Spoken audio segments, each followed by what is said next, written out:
doter chaque famille sénégalaise, quels que soient ses revenus, d'un logement décent à un coût accessible, une vision clairement définie par le président Macky Sall.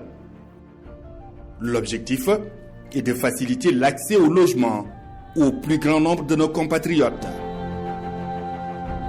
Nous avons engagé un tournant décisif de la politique de l'habitat social par une contribution directe de l'État à travers la gratuité du foncier et la prise en charge des voiries et réseaux divers.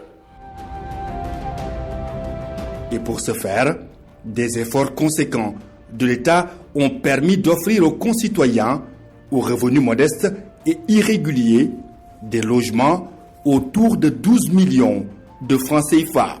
L'État est allé plus loin avec la mise en place d'un dispositif de garantie des prêts accordés aux demandeurs à revenus faibles et irréguliers et l'exonération totale du matériel importé pour le second œuvre en faveur des promoteurs constructeurs. À travers le programme Zéro Bidonville, il s'agit d'un esprit de promotion de l'équité sociale et territoriale avec l'ambitieux projet de 100 000 logements.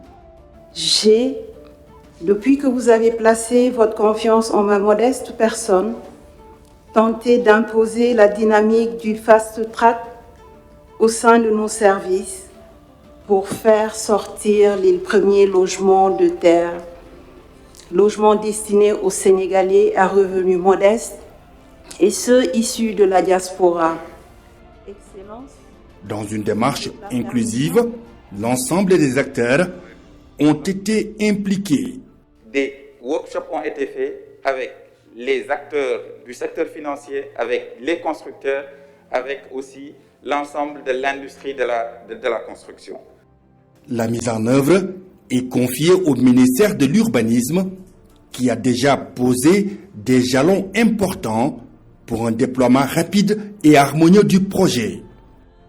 À ce jour, Monsieur le Président de la République, des avancées ont été faites en termes de structuration technique et administrative, avec notamment la mise en place imminente du guichet unique en relation avec mon collègue chargé des finances et du budget, ainsi que le renouvellement du régime fiscal dérogatoire.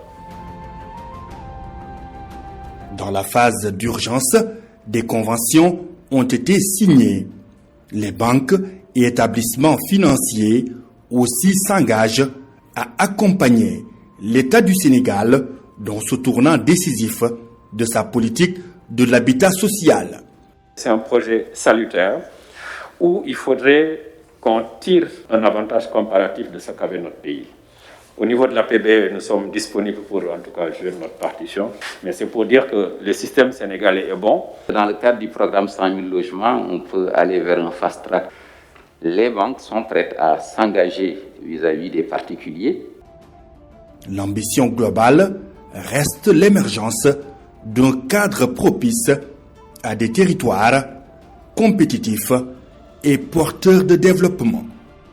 Mobiliser des financements massifs, innovants et adéquats pour atteindre nos objectifs qui pourront aller au-delà des 100 000 logements.